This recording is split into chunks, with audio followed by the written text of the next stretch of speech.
vous vous apprêtez à embarquer pour un épisode de la Retardis Experience, le podcast de découverte de la série Doctor Who. Allez, montez.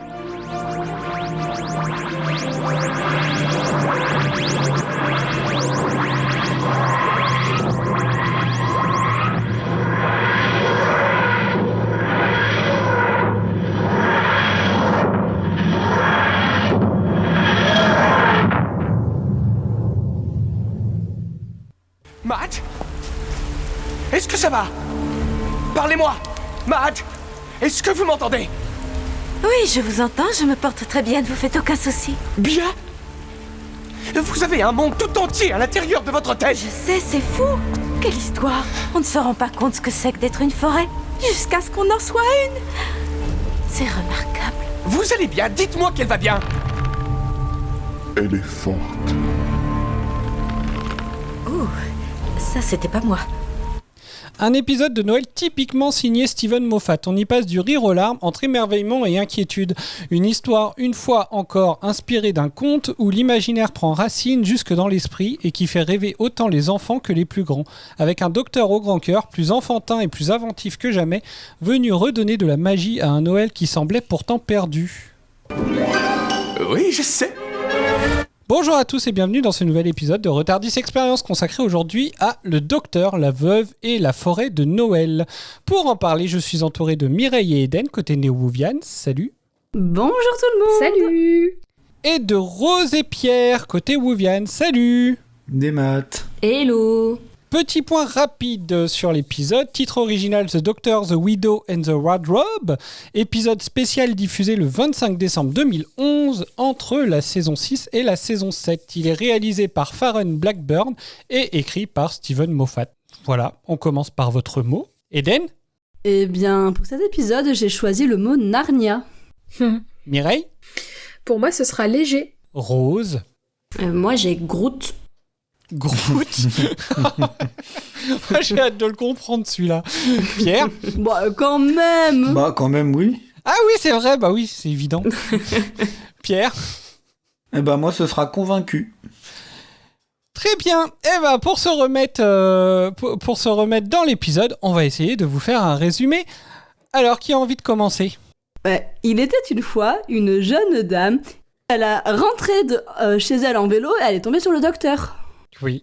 Oui, le docteur qui faisait un petit saut depuis l'espace et qui a atterri pile poil à Noël. Comme de par hasard.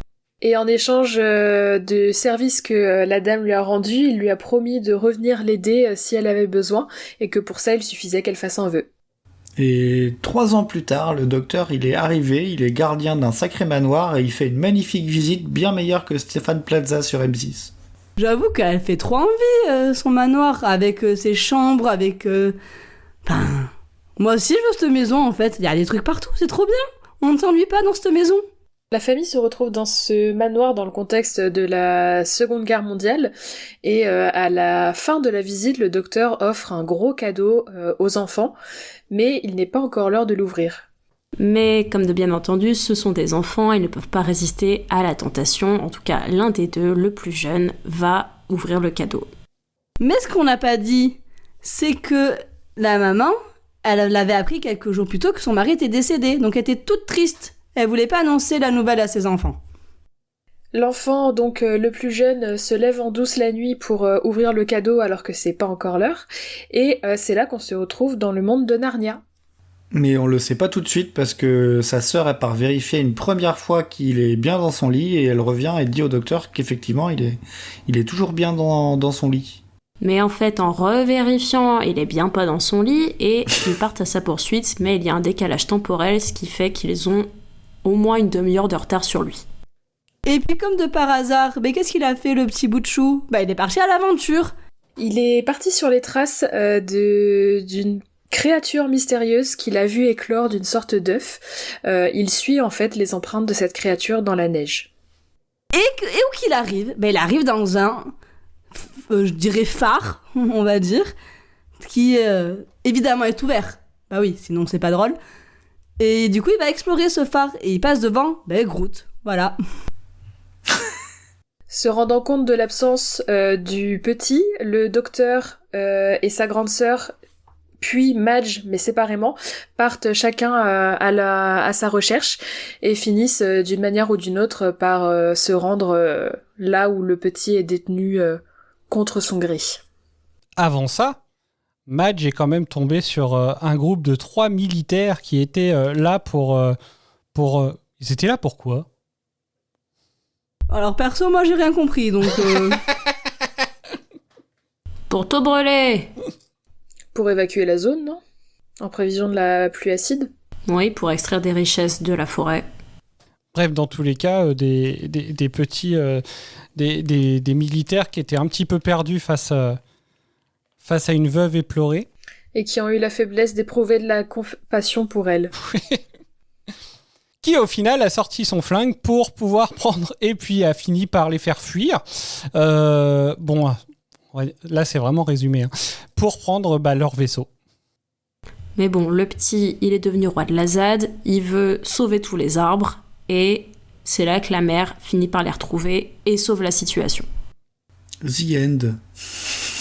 Bah non, ils retournent quand même dans le temps présent, ils retournent chez eux, et qui c'est qui est là ?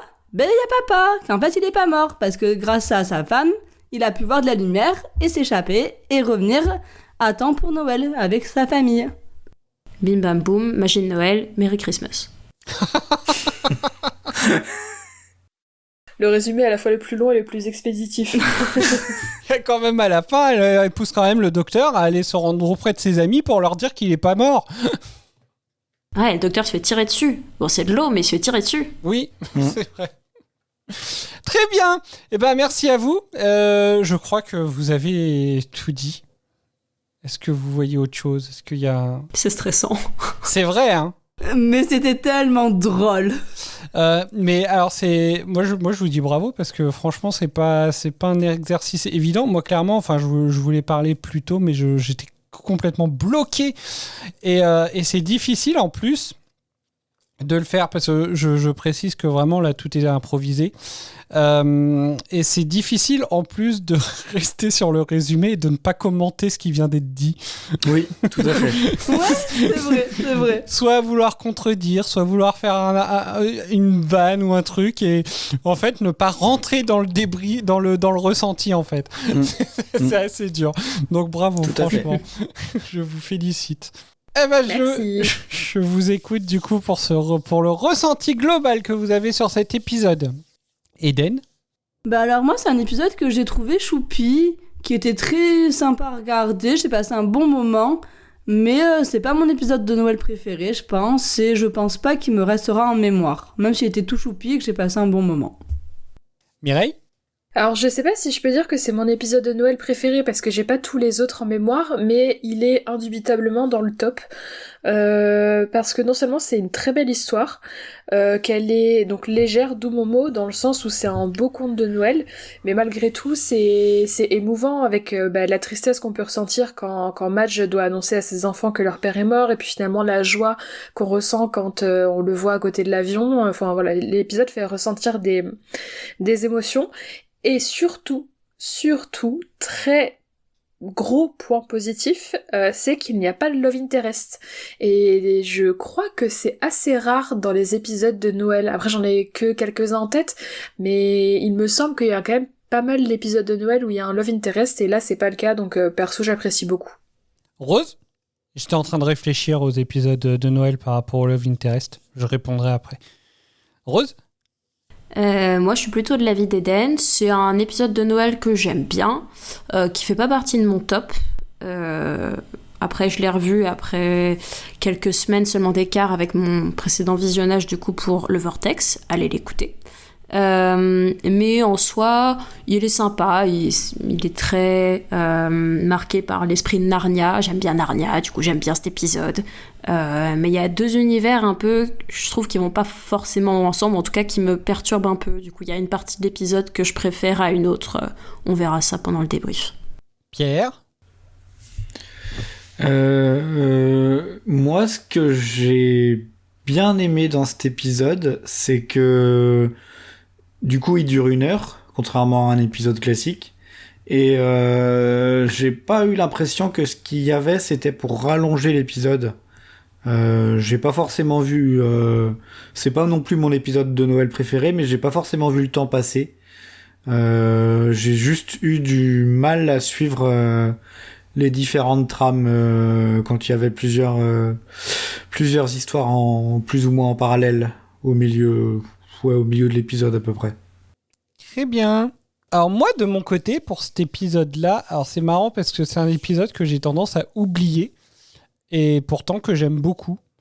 À chaque fois que j'arrive à cet épisode-là, je me dis ah mais oui c'est vrai, il y a cet épisode-là de Noël et pourtant je trouve que jusqu'à maintenant c'est peut-être un des plus beaux. Moi je le place même presque, je vais me faire détester par certains, mais moi je le place presque au-dessus même de l'épisode du fantôme des Noëls passés, qui si lui joue bien pourtant sur un peu le contexte temporel, etc., qui est très bien mis en avant, etc. Je trouve que cet épisode-là, il a presque un esprit, il a un esprit de Noël, j'ai envie de dire presque, plus présent que le fantôme des Noëls passés. Je saurais pas dire pourquoi, mais c'est vraiment l'impression que ça m'a donné en fait. Tu n'as pas le droit. Bah, je sais. J'ai les avis d'Adèle. Alors, elle m'a dit, donc si j'avais dû choisir un mot, ça aurait été musique. C'est l'une des choses qui m'a le plus marqué durant ce revisionnage. Elle est magnifique. Elle est aussi touchante que l'épisode que j'aime beaucoup. Je vais me répéter par rapport au vortex de la tier list de Noël, mais cet épisode, c'est tout ce que j'aime dans un épisode de Noël. Un conte de Noël, une belle histoire qui finit bien, cette fois autour de la famille qui se réunit. Voilà. Et sur Instagram, j'ai eu une réponse donc de Ali Harkness qui a mis tellement l'un de mes préférés. Donc voilà, quand même, il y en a pour qui c'est l'épisode préféré. Mais en fait, en termes de Noël, alors je sais pas dire si c'est...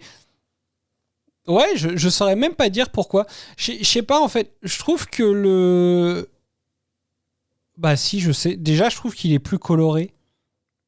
Le fantôme des Noëls passés, même si c'est un épisode de Noël, il est très sombre.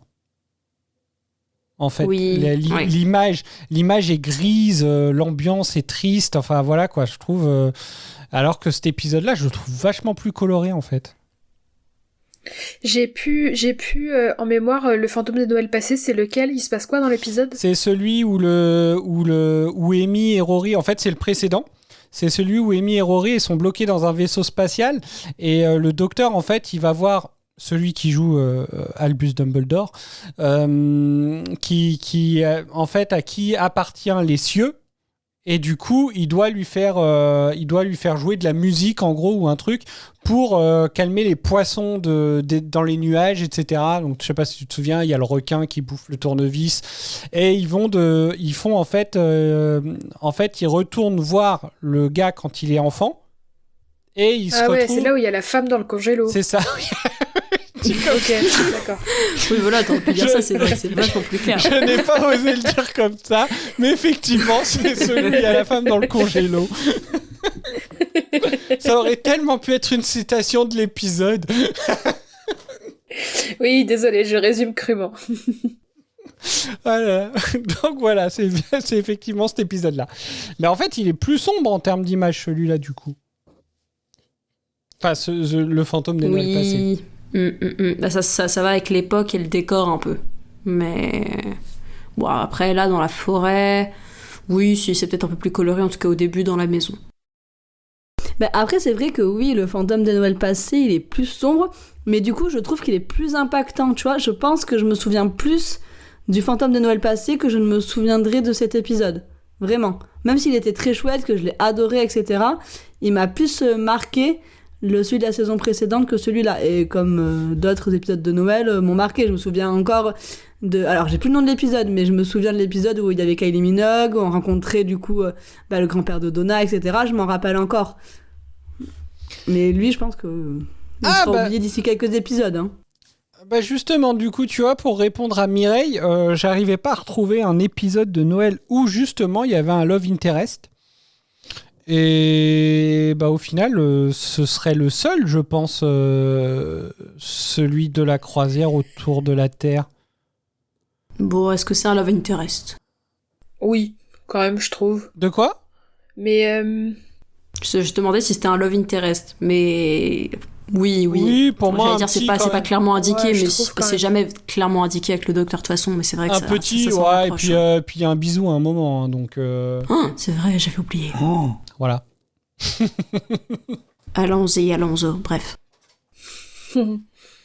Mais du coup, bah, j'ai confondu le fantôme de Noël passé, ça s'est un peu embrouillé dans ma tête. Pour moi, il y avait un love interest entre le docteur et la meuf dans le congélo, justement.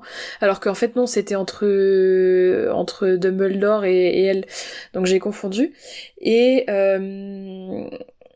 celui avec la première apparition de David Tennant, là, quand il dort à moitié, c'est un épisode de Noël, ça? Oui. Non? Ouais. Et peut-être à tort, mais je considère un peu qu'il y a un love interest étant donné que c'était quelque chose qui était super présent dans la dynamique entre Rose et le docteur. Après, effectivement, c'est peut-être pas super présent dans cet épisode-là en particulier, mais je sais pas pourquoi, c'est le souvenir que j'en garde. T'as pas tort. C'est vrai que oui, on peut considérer éventuellement un love interest sur cet épisode aussi. Sinon, Parce que après, les autres épisodes que j'ai en tête... C'est le mariage de Donna ensuite. Ouais. Après le mariage de Donna, bah c'est la croisière autour de la Terre. Oui, c'est ça. Après c'est le The Next Doctor, donc celui qui croit être le docteur mais qui ne l'est pas. Puis encore l'épisode de Noël après, bah, c'est la première partie de la régénération de David Tennant. Où là, il n'y a pas de love interest non plus. Voilà. Ouais, bah écoute, j'ai juste raconté n'importe quoi une fois de plus. Bah non, pas n'importe quoi. Je suis payé pour ça. Bah non, après, voilà, c'est selon aussi ce qui te marque sur les épisodes. Après, mais en fait... cet épisode-là, il est assez... moi, je trouve qu'il est assez particulier, en fait, comme épisode de Noël, parce que je trouve qu'il est... Et c'est pour ça, je pense qu'il est oubliable, c'est qu'il fait réellement pas partie... Enfin, on n'a pas l'impression qu'il fait partie de l'histoire du Docteur, en fait, cet épisode-là. En fait, le Docteur, il fait très... alors, il y a le Docteur, mais je trouve qu'il est secondaire, en fait, dans cet épisode, tellement on suit... Et peut-être on se sent proche, entre guillemets, de Madge et de la famille, finalement. Le docteur, oui. Bah, c'est entre guillemets, le docteur, c'est juste le gardien. Je sais pas, enfin, j'ai beaucoup de mal à le ressentir, entre guillemets, comme personnage principal sur cet épisode. C'est vrai qu'on le voit pas tant que ça. Enfin, si on le voit et il fait partie de l'aventure, mais l'accent est plus mis sur la famille, ouais, c'est vrai. Bah, comme certains épisodes, notamment des choses un élément qui a pu te déplaire sur les saisons avec Amy Cédric, c'est que là, le docteur, il est la justification de ce qui arrive à la famille, mais entre guillemets, ça s'arrête là. Parce qu'après, c'est vraiment la famille qui prend le relais, qui fait l'histoire, qui avance dans l'intrigue et tout ça, quoi. Il est apporteur de mystère. Bah après, c'est chouette aussi du coup, comme c'est un épisode de Noël, c'est du coup très famille, très fin heureuse, ils se retrouvent. C'est chouette aussi de laisser la part belle à ces personnages-là, parce que le docteur, du coup, on le voit pendant plein de saisons. Il est quand même là, présent au début, pour apporter de la magie aux enfants, pour les faire sourire un peu par rapport à la mort de leur père, mais qu'ils connaissent pas. Mais ouais, moi ça me dérange pas trop de pas le voir tant que ça après dans l'épisode. Non, moi non plus. Et puis on le voit quand même, comme tu disais, surtout au début, bah, quand il arrive et qu'il voit Madge pour la première fois, quand il dit qu'il va revenir, quand il revient, quand il fait la visite du manoir. Et puis même après, au moment même pour la résolution et tout. Oui, pourtant il est toujours là. Il est quand même là en fil rouge en fait. Ouais, il y a des périodes où on le voit pas forcément pendant 5-10 minutes, mais il est quand même là en fil rouge et il est quand même présent. Oui, il est vraiment toujours là de toute façon. Mais je trouve qu'il prend pas toute la place en fait. Même en étant là, il prend pas toute la place et je trouve que c'est agréable. Et du coup, après, ça va aussi avec la fin de la saison où justement, une des dernières choses qu'il dit, je veux me faire oublier, quoi. Mais au final, on ne voit... En fait, on ne voit pas le docteur qui rencontre Madge. On suit Madge qui rencontre le docteur. Oui. Oui, C'est un POV de Madge, pour parler comme les Gens. dit-elle. Mais plus... parce que même, je me suis posé la question de ce que du coup, dans la scène d'introduction, ni le docteur, parce que lui, il voit pas, ni Madge, parce qu'elle a pas pu voir le visage du docteur, ils peuvent pas se reconnaître. Après. En fait, elle le reconnaît au moment du Tardis, justement, parce que lui, il l'emmène à la recherche des cabines bleues de police pour retrouver le Tardis. Et quand elle voit le vrai Tardis, du coup, c'est là qu'elle fait le rapprochement. Le lien. Le docteur, quant à lui, il a peut-être pas besoin de connaître le visage de Madge, vu que de toute façon, faire un vœu, c'est déjà assez surnaturel de base comme manière de la reconnaître. Simplement, une pensée de Madge envers le docteur suffit, je pense, à l'appeler, entre guillemets, et du coup à savoir qui elle est. Oui, c'est ça, et puis on peut aussi arguer qu'il a entendu sa voix ou quelque chose comme ça, qui se débrouille. Il est magique, le docteur. Ouais, enfin bon. Je trouve que quand on pense... quand on pense quand même au fait que, du coup... il a quand même planté Amy pendant plusieurs années. Voilà, quoi. Là, il revient pas tout de suite encore. Hein. Oui, c'est sûr. Non, et puis oui, c'est vrai qu'avec Amy, c'est un problème de temporalité, dans le sens où pour lui, il s'est passé 5 minutes. Et au final, il est revenu... c'est le Tardis qui l'a emmené presque 17 ans après, quoi. Tiens, d'ailleurs, vu qu'on parlait du Tardis, je vais faire une référence qui va sûrement plaire à Cédric, c'est que j'ai pensé, quand il cherchait à crocheter la serrure à Perceval et Caradoc dans Kaamelott. Pourquoi ? Parce qu'ils essayent de crocheter une serrure à un moment, mais le Perceval, il veut que ce soit fait forcément, en gros, il veut crocheter la serrure mais avec la clé d'origine. donc voilà, mais là j'ai trouvé que le Tardis c'était apparemment plus facile que de crocheter une serrure manœuvrée par Perceval. Parce qu'au final, il y arrive assez facilement, Madge. Oui, mais au final, c'est pas le chemise, mais c'est mou. Oui, tout à fait, Rose. Au final, j'aimerais bien savoir si elle a réussi à l'ouvrir aussi facilement, le vrai Tardis.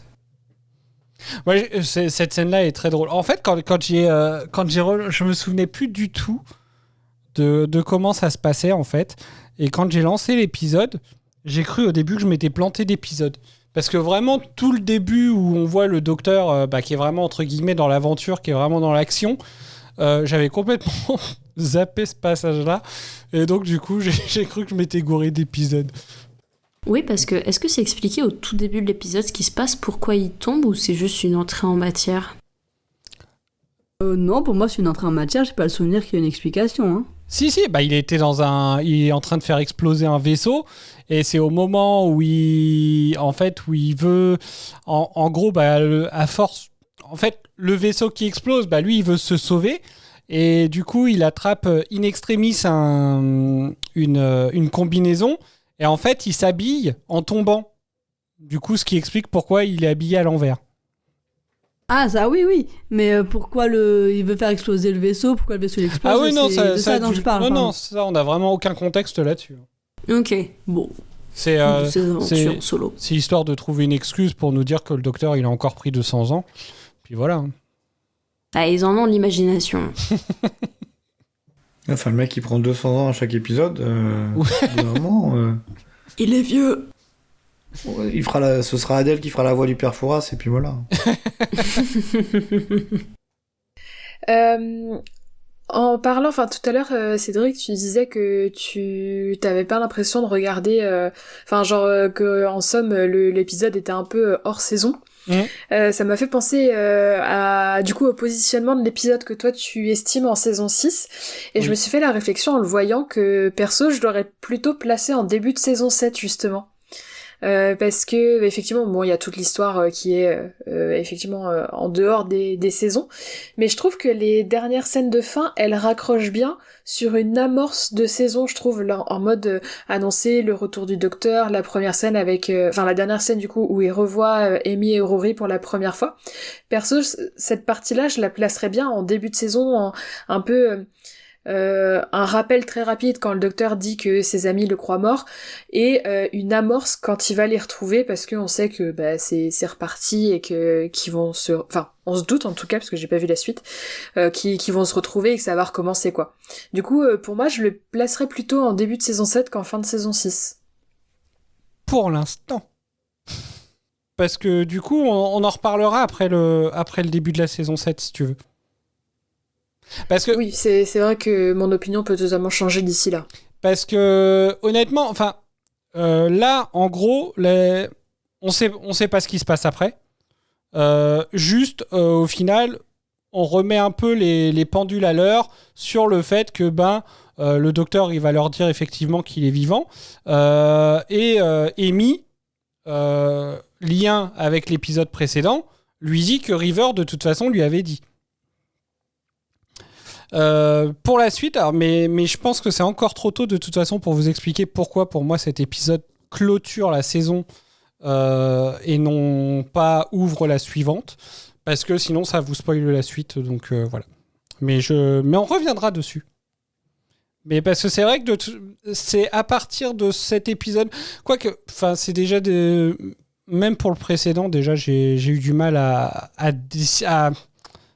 le placer parce qu'au final c'est toujours assez compliqué je trouve En fait Moffat il fait quand même des épisodes qui arrivent à nous faire douter là-dessus pour le coup, donc voilà. Les prochains ce sera moins difficile entre guillemets mais ces deux-là, les fantômes des Noëls passés et celui-là, je trouve que c'est assez difficile de dire est-ce que ça ouvre la saison ou est-ce que ça ferme la précédente, je sais pas. Après, la saison s'est terminée en octobre. Et l'épisode a été diffusé donc en décembre. La saison 7, elle a été diffusée quand ? Doctor Who, saison 7. Juste revoir quand a été diffusé le premier épisode. Plus d'un... 1er septembre 2012. Ouais, voilà. One. Donc on est quand même un an. On est quand même beaucoup plus près de la fin de la saison 6 que du début de la saison 7 pour le coup.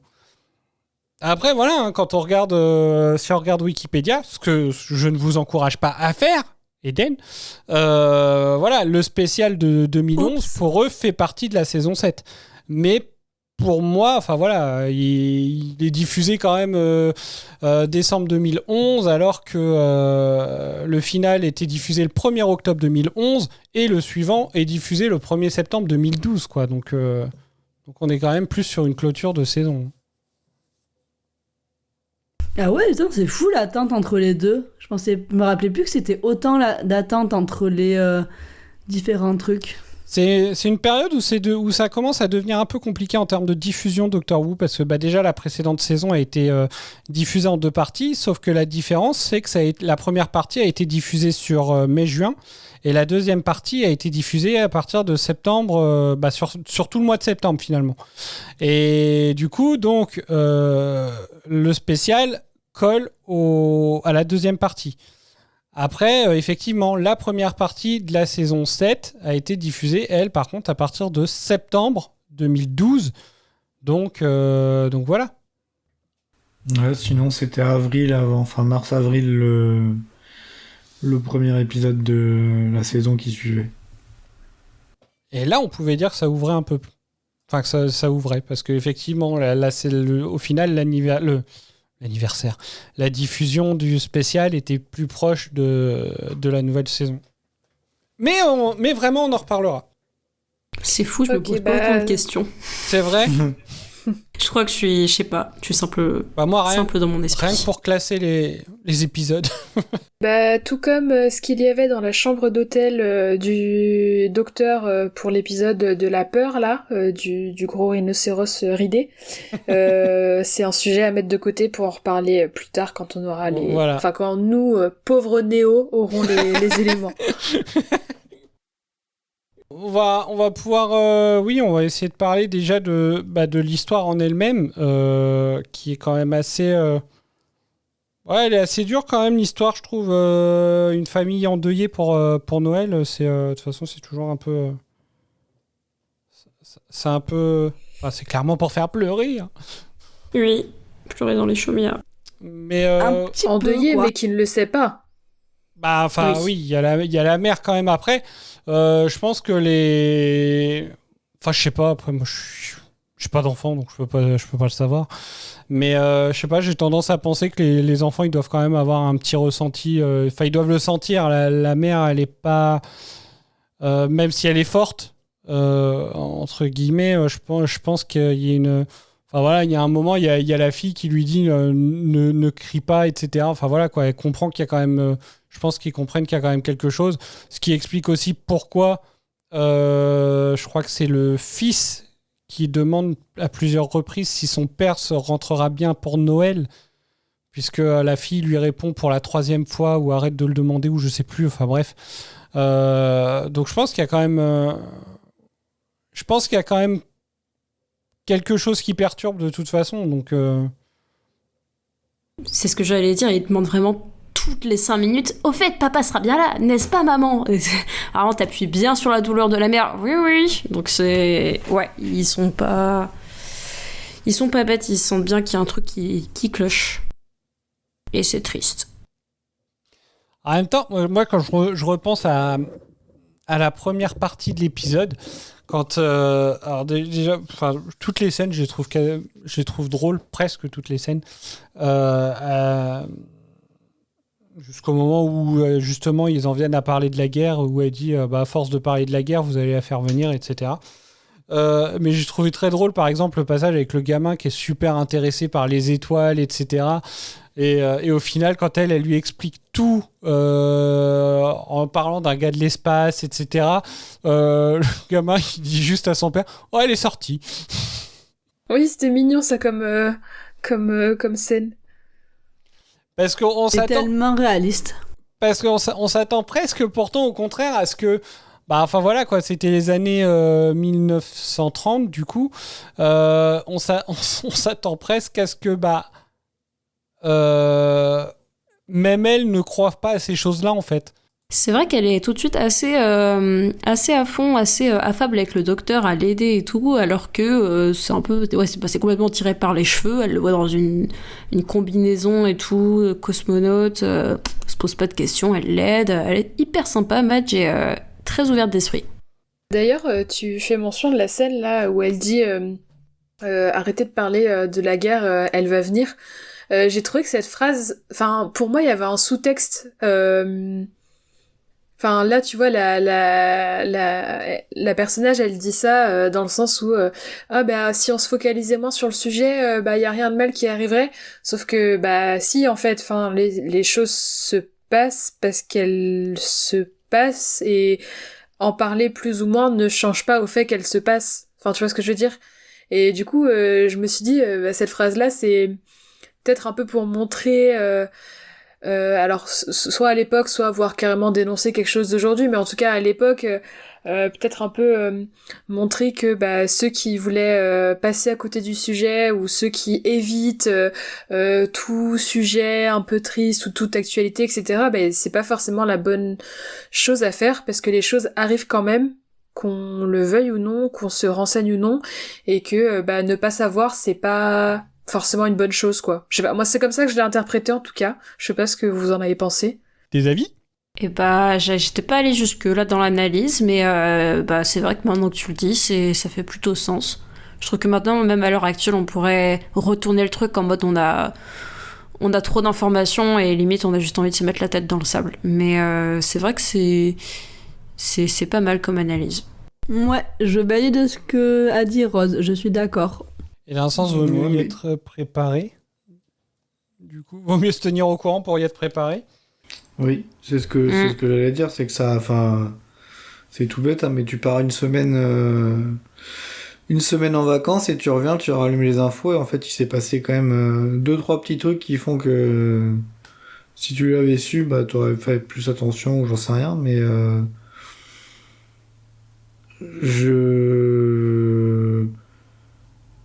enfin, de toute façon, même à moins d'être renfermé uniquement sur toi et dans un lieu en vase clos, t'as forcément un moment où ce qui se passe à l'extérieur va te retomber dessus. À moins d'être ultra privilégié et de vraiment faire partie d'aucune minorité et d'être nombriliste, de pas penser, enfin de penser qu'à soi. Mais même là, c'est vrai que les guerres, économiquement, ça peut t'atteindre. Donc ouais, même là, t'es quand même toujours un peu impacté par tout ce qui est politique. Même si tu te dis, non, c'est bon, moi je suis protégé, je suis tranquille, il peut rien m'arriver, bah en fait, si. Après, des fois, à moindre mesure que d'autres, mais je trouve que c'est quand même quelque chose auquel il faut faire attention et il faut un peu se baser sur ce que tu peux voir autour de toi pour avancer, je sais pas, mais pour être au moins informé, quoi. Vous êtes bien silencieux. On est déprimé par ce qu'on vient de dire. C'était trop profond ce qu'on a dit, du coup, bah là, ça me fait penser on s'est perdu nous-mêmes. Ça me fait penser à une publicité. Je crois que c'était une publicité qui tournait à un moment sur Internet. Je sais pas si vous l'avez déjà vu. Où en fait, on voit le quotidien d'une petite fille. Où on la voit vivre sa vie un petit peu. Où on la voit vivre sa vie normalement, mais en fait, on voit sa vie changer par rapport à la guerre, etc. On voit par exemple sur les premières images, on voit par exemple elle est en train de dessiner tranquillement, mais si on est attentif, derrière on voit que son père il lit un journal justement qui parle d'une guerre. Puis on entend après parler, puis après on la voit faire autre chose, genre jouer à des jeux.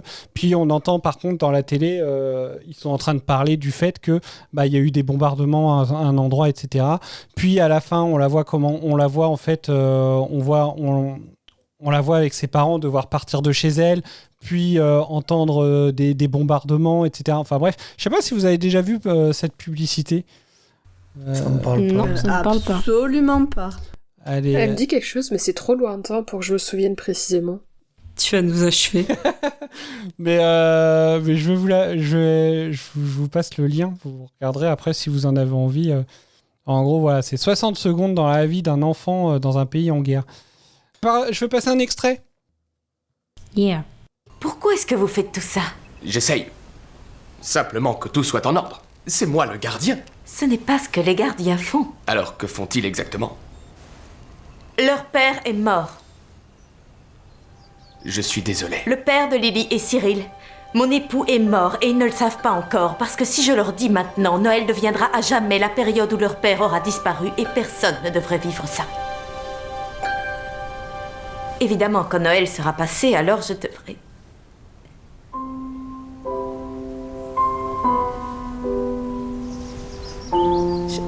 Je sais pas pourquoi je leur critique comme ça. Parce que chaque fois que vous les voyez heureux, vous pensez à la tristesse qu'ils vont ressentir. Et ça vous brise le cœur. Maman, viens vite voir! Maman, il faut que tu vois ça! Dépêche-toi! Et puis, à quoi bon les voir heureux s'ils vont de toute façon être très tristes plus tard? Maman, qu'est-ce que tu descends? La réponse est très simple. Justement parce qu'ils vont être très tristes plus tard. C'est bon, je vous ai rendu plus joyeux? Non. Ouais. Non. C'est Moi, j'aime bien, en fait, ce passage-là. Parce que, alors déjà, je trouve qu'on ressent une énorme délivrance au moment où elle le dit. Parce que ça donne vraiment l'impression, en fait, qu'elle a pu en parler vraiment à personne. Et que ça se trouve, c'est peut-être la première fois qu'elle le dit à voix haute. Et du coup, en fait, moi, j'ai été vachement touché, en fait, par cet épisode-là. Parce que j'ai trouvé que les émotions étaient vachement bien retranscrites, etc. Enfin bref, j'ai trouvé que voilà quoi, le jeu il était bon et tout, et puis voilà quoi, on était vraiment dedans. Ouais, l'actrice de Madge, j'ai pas son nom, mais effectivement elle joue très très bien, c'est un des gros points forts de l'épisode, je trouve. Claire Skinner. Non mais oui, ce moment il est hyper émouvant quand elle fait cette révélation, et puis c'est sûr qu'elle a jamais dit à personne, elle a pas dit à haute voix. Donc tu ressens son émotion et non, c'est très bien joué, oui. C'était mon moment marquant du coup parce que justement je trouvais que on sentait justement toute la pression qu'elle relâche en fait en le disant et même le stress et l'intensité même de stress qu'elle a pu ressentir depuis qu'elle le sait. Et puis ça marche bien parce que ça fait vraiment contraste avec toutes les scènes avant qu'il y a eu du docteur qui présente plein de trucs très rigolos aux enfants, what the fuck, des pièces, des trucs qui sautent partout. C'est vraiment un épisode pour lui, pour le coup, pour ce docteur. Et du coup, là, elle balance ça et là, tout de suite, là, il y a le sourire qui disparaît du visage. C'est d'accord, la mort, la guerre, bon. Moi, je pensais presque que le docteur, il était au courant parce que du coup, il donnait un peu l'impression de pas l'être, mais... En fait, la question, c'est comment le docteur il sait tout ça en fait. Comment il décide de venir dans cette maison-là, qui est, je crois, la maison d'un oncle, si j'ai bien compris. Dans cette maison-là, il sait que pour les enfants, il prépare des trucs super fun. Donc effectivement, Madge, elle est pas du tout sur ce mood-là. Mais du coup, que le docteur il sache où faut aller, mais au final, on a loupé un peu toute l'enquête parce qu'il a dû enquêter quand même pour savoir ce qu'il venait faire. Ça me fait penser à Joséphine Ange Gardien, quoi. Mais non, elle a fait un vœu, il a claqué des doigts. Et il est apparu, il a fait « Ok, j'ai un petit truc dans ma poche, j'ai une petite liste de choses à faire, le nom du client... » il a préparé le manoir et il savait rien. Non, je sais pas, c'est vrai que c'est passé sous silence pour la magie de Noël. C'est pas le propos de l'épisode, je pense, de nous expliquer comment il a fait. Mais ce serait intéressant. Mais c'est marrant ce que tu dis, Cédric, parce que je me suis posé la question aussi de savoir s'il était potentiellement au courant ou pas avant, parce que du coup, comme on sait que la mère est au courant et que... Le docteur, on a l'impression qu'il surjoue un peu quand il fait la visite du manoir, qu'il présente la cabane qu'il a fait dans la chambre. Ça fait vraiment, ça donnerait vraiment l'impression qu'il est au courant et qu'il met tout ce stratagème en place pour faire du bien aux enfants. Ouais, il donne l'impression, en fait, il veut leur changer les idées, en fait, un peu, vraiment leur faire oublier le quotidien.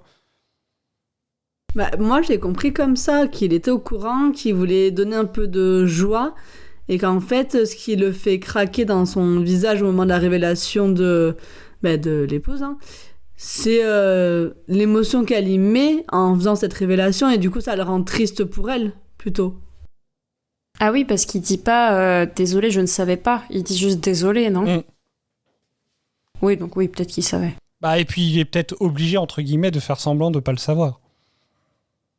Parce qu'il va peut-être pas lui dire. Il va pas lui dire je suis au courant. Ouais, je sais, ouais. Mets-toi dans le hamac. T'as mis longtemps à le dire, dis donc. Ouais, je sais, mets-toi dans le hamac. Horrible. Le mec a aucune empathie, quoi. Ouais, je sais, va te coucher maintenant. Terrible. Mais c'est marrant ce que t'as dit, Rose, tout à l'heure sur le le fait que ça pouvait être lié à l'esprit ou au comportement de ce docteur-là, je me suis fait la réflexion, mais si ça avait été Eccleston ou Tennant, est-ce qu'il aurait fait la visite du manoir comme ça? Comment est-ce qu'il aurait pu intégrer l'histoire sans que ça dénature trop ce qui se passe? Ouais, je trouve qu'il n'y a pas autant de fantaisie enfantine un peu dans les 9e et 10e Docteur. C'est comme, ça me fait penser à l'épisode du coup avec Greg, le voisin, où il est dans le magasin de jouets et il joue avec les enfants. Enfin, c'est vraiment son truc. Amélia Pond, du coup, il la rencontre quand elle est enfant, pareil. Il y a beaucoup ce lien avec les enfants et l'émerveillement de l'enfance. La bête des bas-fonds aussi, il reste sur le Starship UK parce qu'il a vu une petite fille pleurer. Donc c'est vrai qu'il n'y a pas cette proximité-là. On n'a jamais vu le docteur de... Enfin, si je me souviens bien, on n'a jamais vu le docteur de David Tennant avoir une complicité avec un enfant, en fait. Alors que le docteur de Matt Smith, il y a aussi dans La Revanche des Intraterrestres où il y a où il est avec le petit l'enfant d'Ambrose là, celui qui est enlevé justement par les Siluriens. Enfin voilà, c'est lui qui lui passe un moment avec lui et c'est même lui qui le perd du coup. En même temps, avant ça, les enfants ils sont terrifiants entre Are You My Mommy ou la petite dans l'épisode des Jeux Olympiques qui est terrifiante. Oui, c'est vrai. Ça donne pas envie, les enfants. C'est vrai. Les seuls enfants qui voient, c'est des enfants flippants. Ouais. Et sinon, je sais pas si on passe à un autre sujet, mais je voulais parler de Narnia quand même, et je voulais savoir ce que vous pensiez du fait que ça soit très proche, du coup, de l'univers de Narnia. Est-ce que vous aimez bien, ou est-ce que ça vous dérange ou pas? J'ai jamais vu Narnia. Problème réglé. Quoi? Non mais va falloir que tu regardes. Oh, waouh. C'est pas possible. Si t'as vu cet épisode de Doctor Who, t'as vu Narnia. C'est pas faux. D'accord. Ça me fait gagner 2-3 heures du coup. Après c'est une trilogie. Donc, Oui, après c'est une trilogie, on va dire que ça, limite ça. Après, enfin, il y a très peu de choses communes finalement avec Narnia. Enfin, quoique je sais pas en fait. Est-ce que c'est vraiment une adaptation entre guillemets fidèle où on voit que c'est vraiment juste... Enfin voilà, parce qu'il y a les grandes lignes effectivement, donc là à la place d'une armoire, donc c'est un cadeau, donc ils arrivent dans le pays, voilà, mais au final après, enfin voilà, ça s'arrête. Quoi qu'il y a quand même une histoire d'élus et tout, presque. Hein. Ouais, il y a un gros hommage quand même. Ouais. Oui, c'est ça. Il y a le cadre aussi de la Seconde Guerre mondiale où ils vont dans une maison pour échapper à la guerre. Bon, là, il y a la mère. Normalement, il n'y a que les enfants. La maison dans la campagne d'un oncle. Du coup, il y a le portail un peu dimensionnel vers une forêt enneigée. Enfin, c'est quand même... Tu vois le clin d'œil... Enfin, les clins d'œil quand tu connais Narnia, quoi. Oui, même moi qui ne suis pas non plus hyper connaisseuse de l'univers, j'ai vu que les films, j'ai même pas lu les livres. Tu vois les clins d'œil directs, en fait. Comment elle me balance que je connais pas Narnia. Oh, mais tu le vois quand tu connais Narnia. Hein. Non, je parle de Rose. non, mais après... mais après, je suis... En gros, enfin, voilà, moi, on va dire... Parce qu'effectivement, moi, j'ai déjà vu les films. Je crois que j'ai vu que les 2 premiers. J'ai déjà vu les films, donc forcément, il y a des trucs qui me... Mais... En gros, moi, le seul côté que j'ai de Narnia, c'est effectivement, c'est plus le côté pays enneigé qu'ils atteignent en passant à travers donc à la base c'était une armoire. Oui, c'est surtout mais voilà. Ça. En gros, moi, c'est vrai que je m'arrête à ça. Après, c'est vrai que si on va plus loin, il y a quand même effectivement une histoire d'élus, puisque les gamins dans Narnia, ils sont considérés comme des élus et tout. Et au final, là, c'est pareil, les têtes de bois, je vais les appeler comme ça. En fait, eux, ils cherchent des élus, ils cherchent une personne forte. Et du coup, donc oui, si, après, effectivement, il y a quand même... Après, est-ce que... Donc du coup, si vous connaissez mieux l'œuvre que nous, du coup, est-ce que vous pensez que Alors, je vais refaire encore le parallèle avec cet épisode-là, puisque Le Fantôme des Noëls passés était aussi une adaptation du conte de Dickens, du coup. Est-ce que vous trouvez que c'est aussi une adaptation et donc une mise en...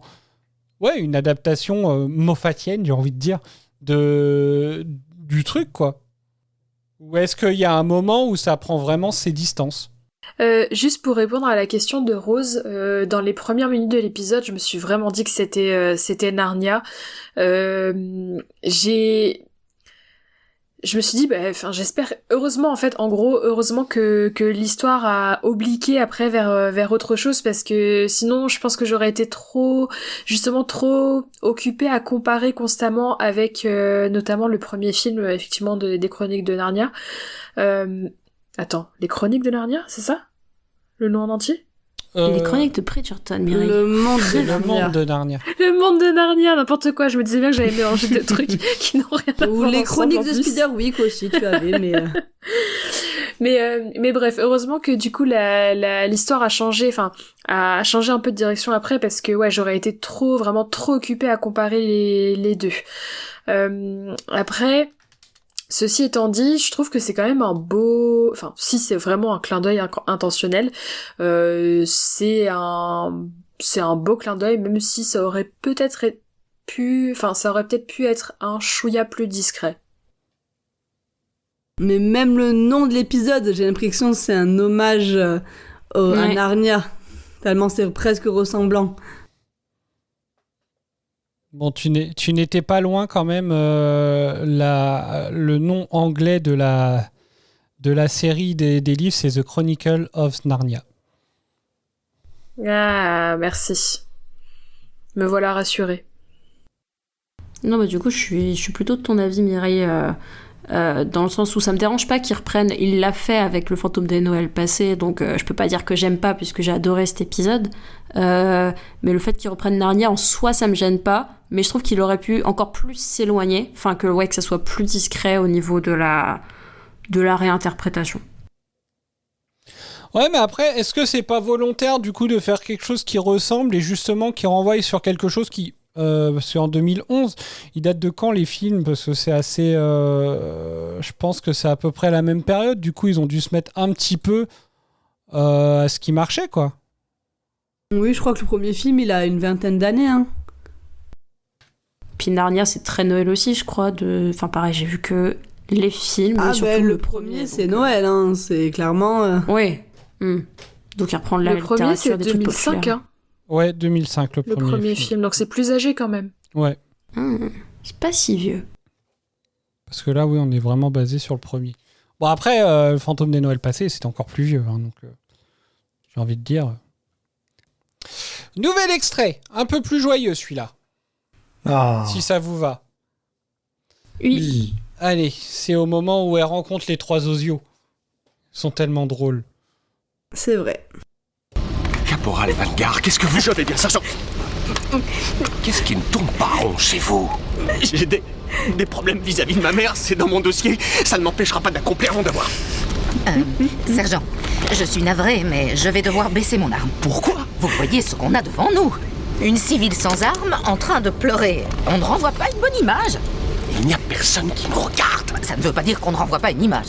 Si, c'est exactement ce que ça veut dire. Si personne ne me regarde, personne ne peut voir cette image. Pardon, sergent. Tout est sous contrôle. Vous voulez que je la batte? Oh, cette image est de pire en pire, Taisez-vous, sergent. on ne vous a rien demandé. À quoi est-ce que vous jouez? Je la respecte en tant que femme, sergent. Oh, mon Dieu. Bon, d'accord. On va tous déposer nos armes sur le sol. Vous voyez? Ça va mieux. Nous allons nous éloigner de nos armes. On peut vous interroger maintenant. Moi, je les trouve très drôles.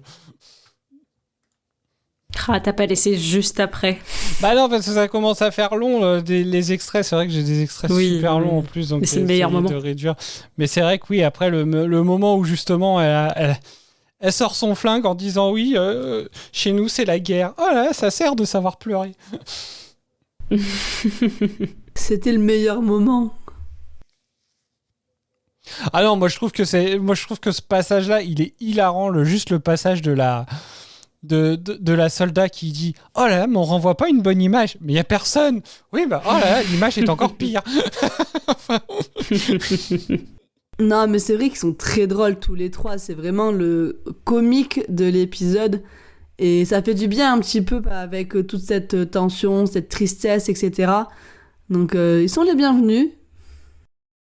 Yes, carrément. Même si effectivement, je sais pas si j'ai très bien compris leur rôle, savoir si c'était un peu les commanditaires, enfin si c'est eux qui géraient la pluie ou s'ils étaient chargés d'évacuer la forêt, est-ce qu'ils font les deux? Mais je crois que du coup, on a déjà abordé le sujet tout à l'heure, qu'on savait pas vraiment les tenants et les aboutissants de. Je crois que c'était pendant le résumé. Soldats-là. Je crois que c'était pendant le résumé, donc je sais pas trop ce qu'on va regarder.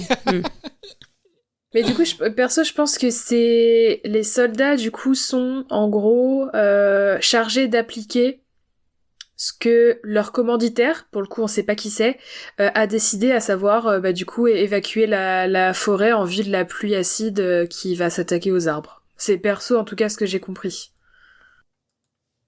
Ok, ça me va.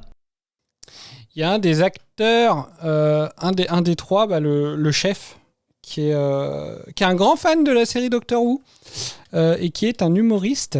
Et du coup, il avait fait une musique, enfin il avait fait une chanson. Alors, Adèle l'avait écrit comme ça.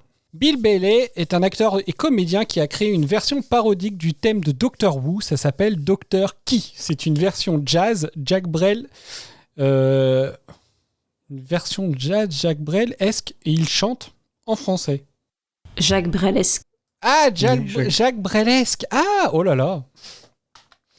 Voyez pourquoi je fais pas les anecdotes.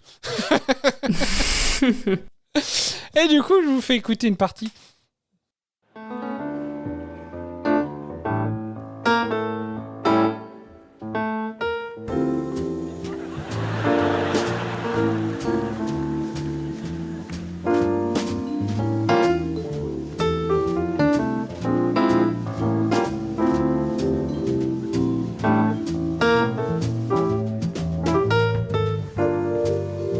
C'est lui, Docteur Key.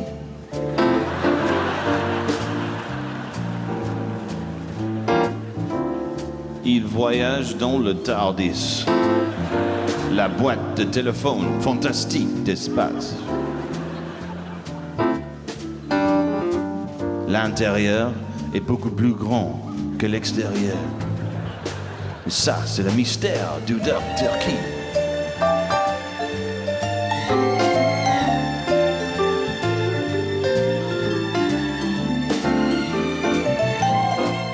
Voilà un peu la création. Je mettrai le lien en entier dans la description de l'épisode.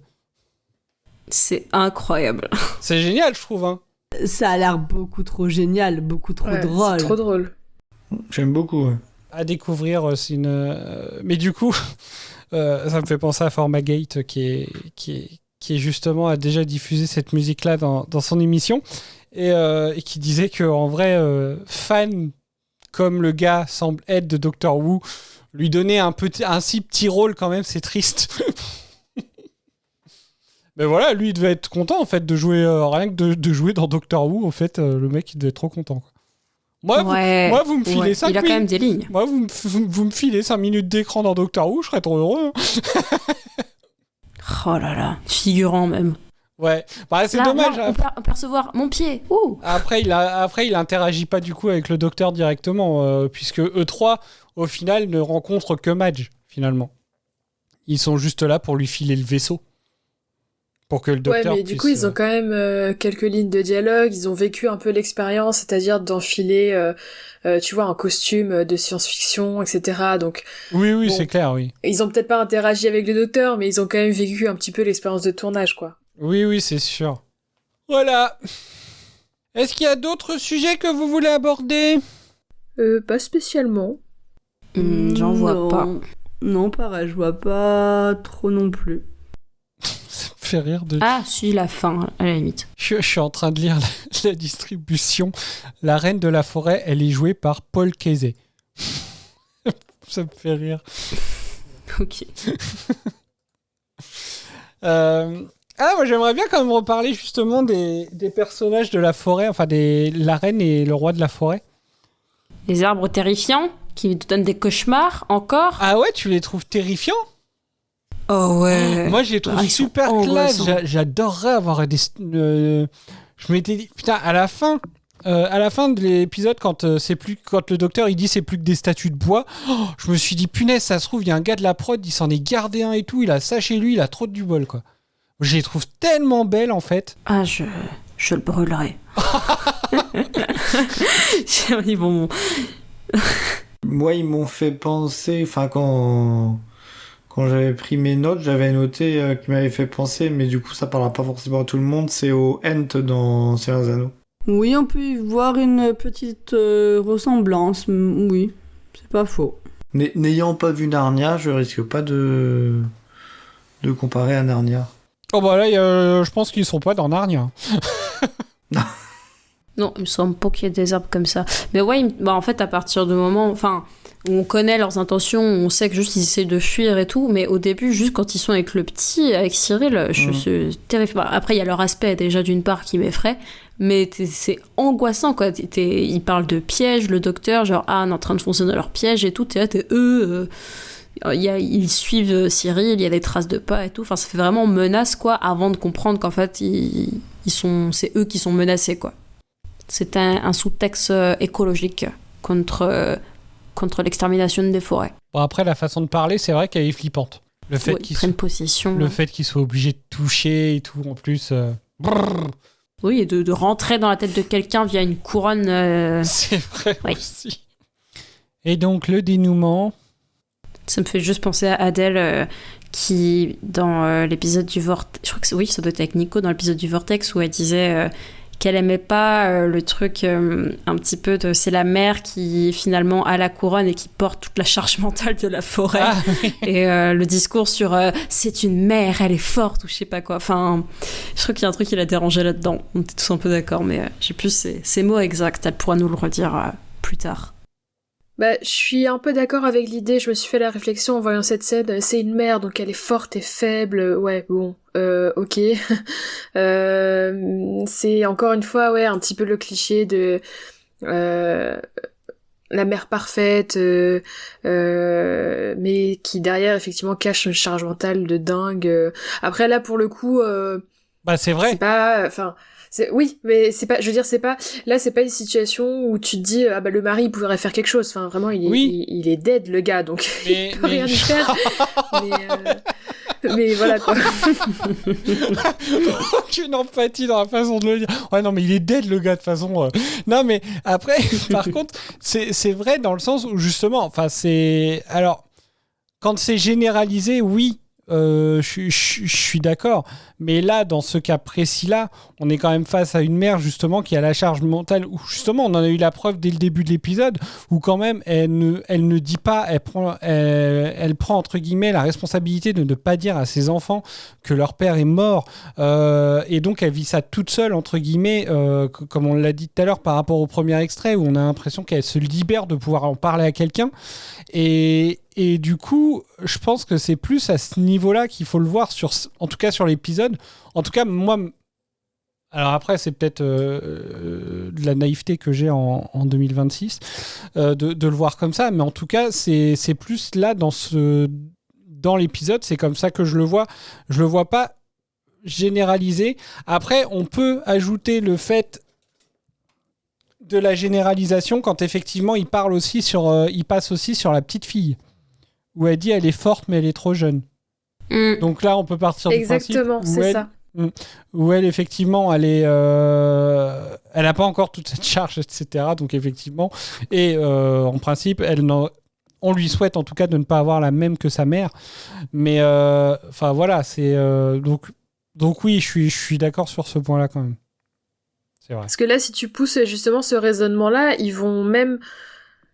y vont franco dans la symbolique, puisque le gamin, il est directement trop faible. Oui.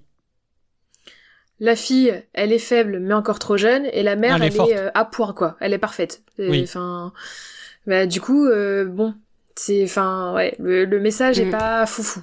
Et le docteur, qu'on pourrait dire, n'est pas vraiment ni un homme ni une femme. lui, il est faible. Alors que c'est quand même le docteur, quoi. Mais je pense que ça va avec l'époque. C'est un acteur masculin, c'est un homme, quoi. Non, mais voilà, je sais plus exactement ce que Adèle disait par rapport à ça, mais j'y repensais en voyant l'épisode. Est-ce que, du coup, Eden et Mireille, est-ce que vous attendiez à cette fin alors moi, je parle de la fin où, justement, finalement, le mari est en vie. Oui. Totalement. C'est vrai évident. Mais bien sûr, on est dans Doctor Who, on est dans un épisode de Noël. T'as vraiment cru qu'ils allaient laisser mourir le mari ? Non, bien sûr que non. C'est évident qu'il allait revenir à la fin. J'ai jamais cru qu'il était mort. Mireille ? Complètement opposé à Eden, je m'y attendais pas du tout. Ah, bah tu me rassures quand même. Je crois que j'ai eu un mini doute à un moment, j'aurais pu te dire, mais à un moment je me suis dit, il parle quand même vachement du père, et il va bien avoir un truc, il va être vivant ou un truc comme ça, et puis après je me suis dit, certes c'est un conte de Noël, mais en fait je m'attendais plus à une fin du genre, dans la tour là, elle leur explique que leur père est mort, mais du coup... les enfants lui pardonnent assez vite et finalement ils passent quand même un beau Noël et puis tu vois en pensant fort à leur papa qui devrait être là mais qui est mort quoi. Donc je m'y attendais pas du tout quand je l'ai revu, enfin quand le docteur du coup est revenu pour dire venez voir, là je me suis dit bon il y a quelque chose mais pas, enfin ouais non c'était une surprise quand même. Pierre, Rose, vous vous souvenez vous de la première fois où vous l'avez vu, vous y attendiez ou pas? C'est ce que j'étais en train d'essayer de m'en souvenir. Pour moi, je pense que c'était plus comme a pu le dire Mireille au début de l'épisode où elle se disait il n'y a pas de love interest. Je me suis dit il va y avoir quelqu'un qui va apparaître au fur et à mesure dans l'épisode et qui va pas prendre la place du père parce que tu peux pas, mais qui va réussir à trouver sa place dans cette famille-là. J'avais plus imaginé ce genre de enfin pas de solution, mais ce genre de situation. Ouais, et j'ai plus de souvenirs précis de mon premier visionnage, mais j'ai quand même pour principe que pas de corps visible, pas de cadavre, pas de corps, on pas de peut pas crime. être certain. Non, puis en plus il joue un peu sur l'ambiguïté du truc, genre votre père c'est genre dans la lettre votre mari s'est perdu au-dessus de la Manche, truc comme ça. On n'a pas vu l'avion se crasher, on n'a pas vu C'est vrai. Donc je pense que j'étais pas super étonnée. Après c'est vrai que plus l'épisode passait, enfin comme on est passé quand même d'un truc très centré sur la famille au début, enfin c'est toujours été sur la famille mais très narniaesque. La maison, la famille, puis ensuite un truc un peu écologique. Je crois que j'ai perdu un peu l'idée du père et tout. Je me suis dit, oui, on est passé à autre chose. Et le fait que ça revienne à la fin, peut-être ça m'a surpris quand même. Ouais, je sais pas, moi, limite, moi, pendant tout l'épisode, je pensais que c'était un peu un épisode sur le deuil, en fait. Enfin, voilà, comme on... Et encore maintenant, en fait, quand je le regarde, je sais ce qui va se passer, forcément, mais j'arrive à me dire que, non, en fait, on le voit pas venir. Ce que je veux dire est peut-être horrible, mais je crois que j'aurais préféré que la fin se passe pas comme ça et qu'il soit mort, entre guillemets, parce que la fin me convainc pas avec tout le truc de... Mais c'est pas des trucs c'est un peu trop niais pour moi, je sais pas, ça marche pas, c'est trop. Il a l'audace de survivre, ce con. Je faisais juste un parallèle avec l'épisode de Noël de Kylie Minogue. Oui, hein. oui. Parce que j'avais dit ça de l'autre désagréable, là. Hein. T'avais dit ça de l'autre. J'adore le père, il est trop mignon. Et le pauvre. Mais c'est vrai qu'en plus, il est... Enfin, moi, je la trouve belle, l'histoire, parce qu'elle raconte justement leur rencontre, etc. Et puis voilà...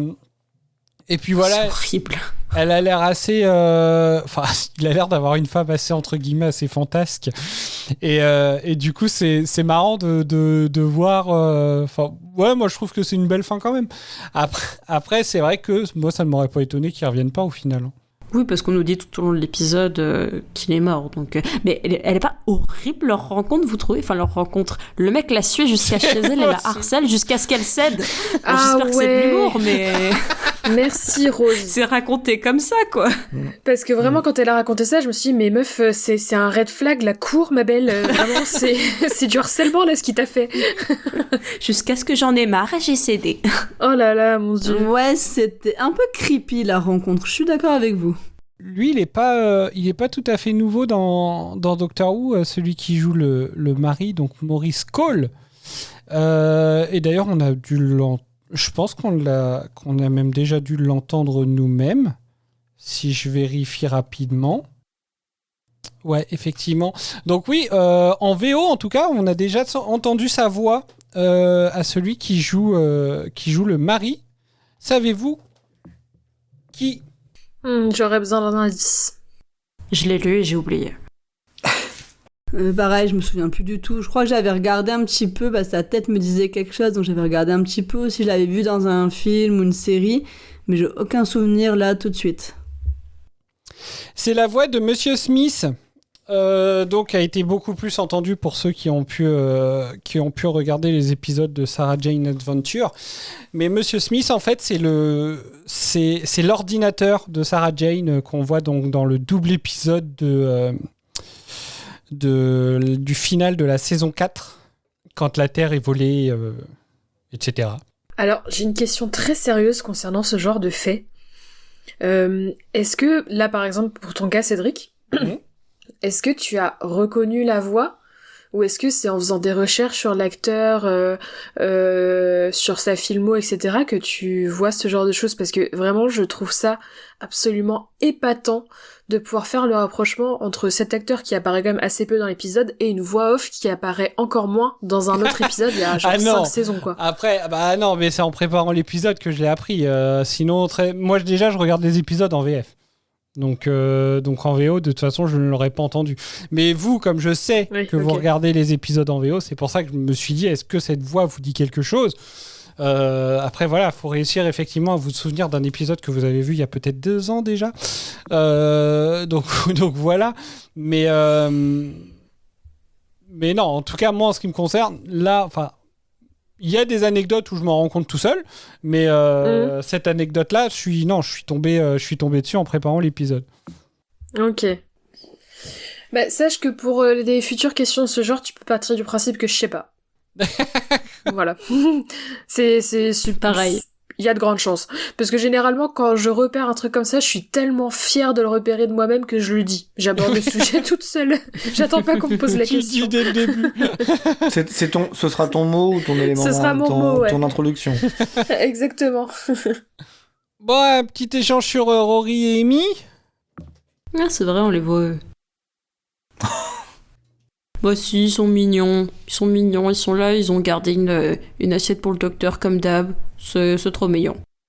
C'est mignon, oui, et personnellement, je m'attendais pas à les revoir, je pensais vraiment qu'on allait les revoir beaucoup plus tard, du coup, Amy et Rory, donc c'était entre guillemets on les voit déjà à la fin de là. l'épisode, c'est déjà vachement tard. Hein. Non, mais dans la série, je veux dire. Qu'on les reverrait pas pendant un petit moment ?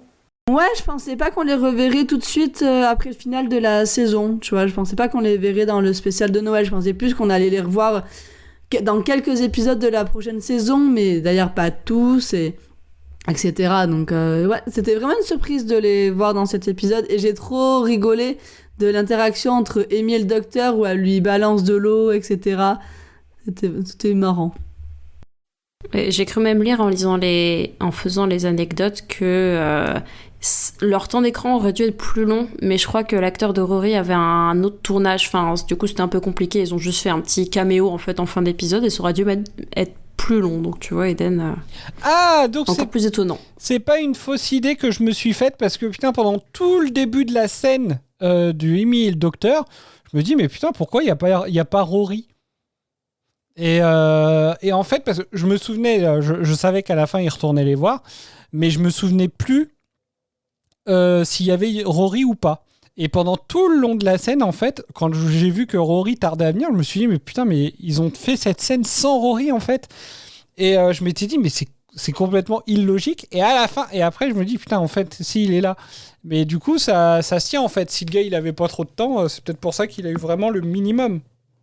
Bah, c'est ça, le gars, il a 15 secondes d'écran, quoi. Est-ce qu'à un moment, tu t'es dit, quoi? Rory est encore mort? Non, mais je m'étais dit, putain, ils abusent, quoi. Maintenant, il fait quand même partie de la team TARDIS, quoi. Pourquoi? Enfin, il fait quand même partie de entre guillemets, du groupe. Maintenant, c'est un trio. Enfin, pour moi, c'est plus le docteur et Amy, c'est le docteur, Amy et Rory, quoi. Donc, du coup, pourquoi juste Amy, en fait? Et du coup, ça, franchement, ça m'aurait vénère. Et Rory, c'est un trio. Rory, c'est cœur avec les doigts. Oui. Donc voilà. Donc ça me rassure finalement. Je me suis pas fait pourtant, enfin voilà quoi, une scène comme ça, ils ont pas dû la tourner en 40 jours non plus quoi, mais voilà, Rory il est quand même là très très réduit. Et par contre, du coup, ce que je voulais dire, c'est qu'au final, il est pas très efficace hein, la technique du docteur, elle est pas très efficace. Parce que bon, il les a foutus. Il les a foutus dans une maison en leur disant voilà, faut que t'arrêtes de m'attendre. Et qu'est-ce qu'elle dit? Que tous les jours, il y a une assiette pour lui, quoi. Enfin, tous les Noëls. C'est vrai. Tous les Noëls.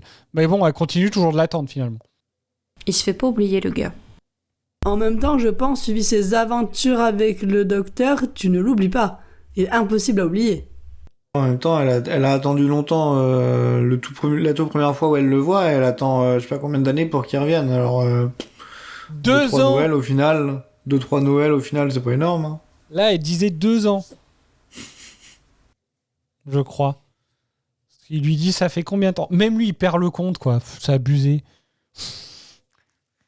Putain, c'est le b.a.-ba quand tu voyages dans le temps, quand même. Tu notes les dates. Je sais pas. Ouais, mais des fois, il pense atterrir à telle date et le TARDIS, il le fait atterrir à je sais pas quelle date avec combien d'années de retard. Donc au final, même s'il pensait atterrir au bon moment, ce serait pas forcément le cas. En fait, un jour, on apprendra que c'est le TARDIS qui peut pas saquer Amy finalement. Et que du coup, il atterrit toujours en retard pour que le docteur passe moins de temps avec elle. Bah, c'est ça. Il est... En fait, voilà. C'est pour ça qu'il l'a emmené après 17 ans plus tard. Ah non, je la sens pas celle-là. On va essayer de l'avoir le moins possible. Et puis en fait, voilà. Le TARDIS, il essaye juste de fuir Amy. C'est pour ça qu'il fait voyager le docteur pendant plus de 200 ans sans aller la voir. Et en fait, c'est réciproque. Elle fait genre, elle a gardé une assiette de côté, alors que pas du tout. Genre, elle va courir dans le salon, sortir une assiette du placard et faire genre, oui, vous êtes là, vous êtes là. C'est pour ça que Rory il a mis du temps, en fait. Quand elle a entendu sonner, vite, mais une assiette. Pourquoi? Parce qu'ils ont une caméra au-dessus de la porte d'entrée et du coup, ils ont vu que c'était le docteur. Ah, ils ont peut-être une des nouvelles sonnettes, là. Oh, il y en a qu'un à sonner comme ça. Tiens, la sonnette fait un bruit de tournevis sonique. Vite, mais une assiette. Rory a pas entendu chanter, du coup, il s'est dit, ah, c'est lui. Bah, ou sinon, c'est que des fois, on entend... Mais c'était peut-être plus avec Rose, les fois où genre Mickey ou Jackie se mettent à courir parce que ils ont entendu le bruit du TARDIS.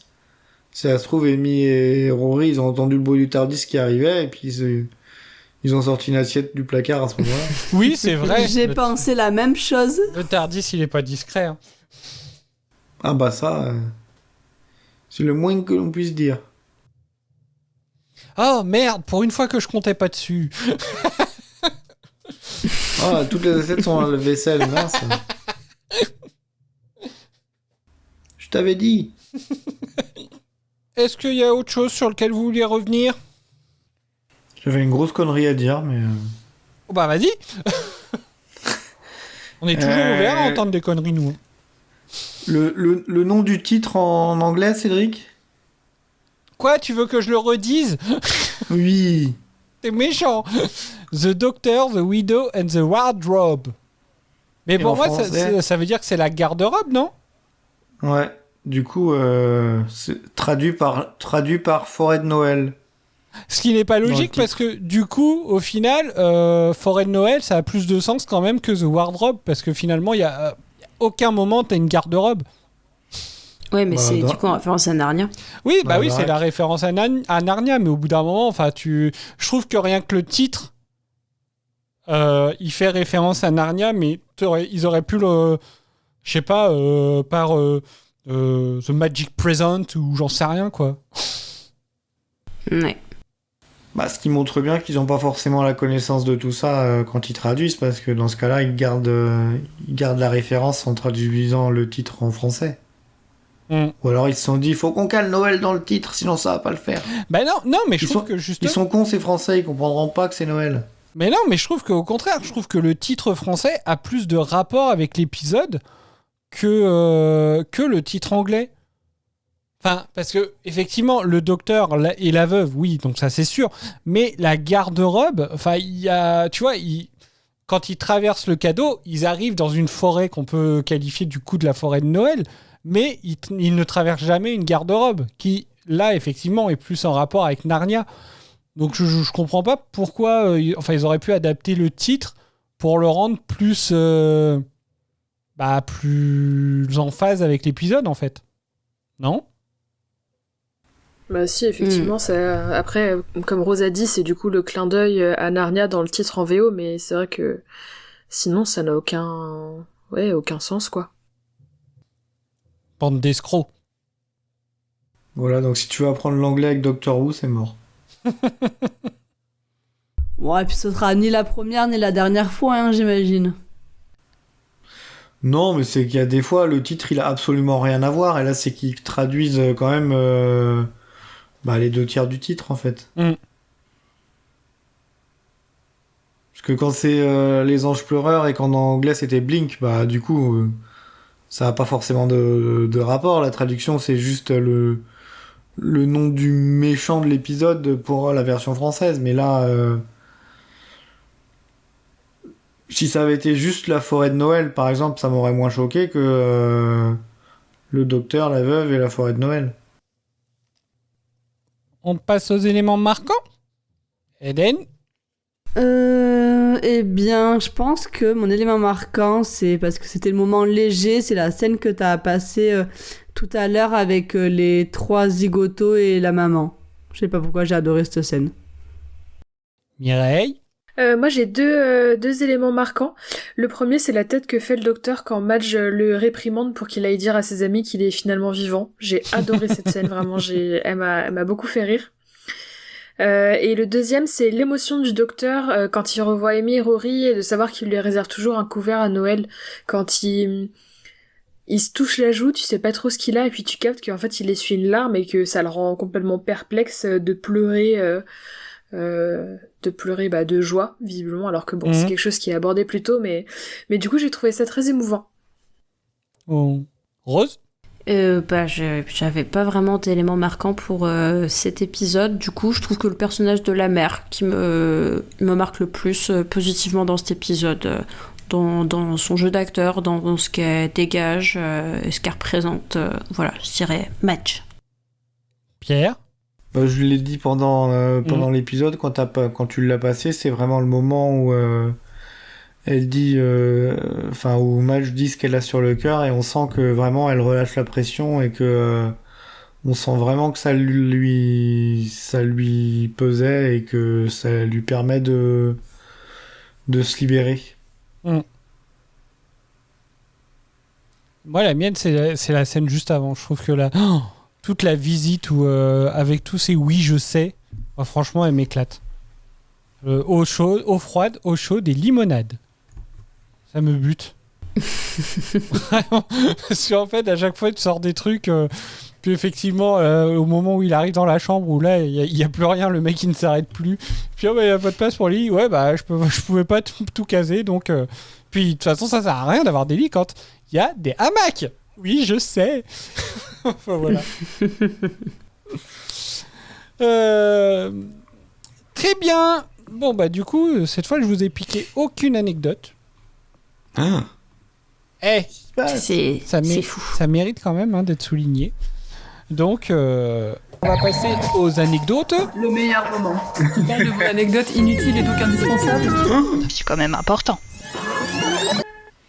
On vous écoute. Donc il y a un modèle miniature de la maison qui est placé dans la chambre des enfants Et je sais pas si vous avez fait attention, mais le docteur il s'excuse parce qu'elle n'était pas trop à l'échelle. Et c'est bon, je sais pas si c'est un hommage, mais c'est comme dans Retour vers le futur quand le doc Emmett Brown il s'excuse constamment pour la même chose. C'est vrai ? Quand il fait pour la voiture dans Retour vers le futur, il dit que quand il refait la scène pour laquelle pour montrer à Marty comment il doit faire pour partir, il le dit que la scène est pas, enfin que la maquette est pas à l'échelle. C'est marrant, j'aurais jamais tilté. Ouais, j'avais pas en tête non plus. Et j'ai passé à une deuxième. Steven Moffat, il voulait que cet épisode soit celui qui fasse le plus noëlesque de l'histoire de Doctor Who. Il a dit que rien n'était plus fun à écrire que le Docteur à la période de Noël, que tout était lumineux, que tout le monde rigole et personne ne se pose de questions si vous portez un chapeau stupide. Bah, il y a des épisodes de Noël, des fois, qui sont pas très rigolos. Bah oui, moi, franchement, je trouve qu'effectivement, avec le recul, je trouve que c'est quand même presque... ouais. Moi, je trouve qu'à ce niveau-là, il a un peu gagné son pari. Hein. Mais après, effectivement, c'est un peu...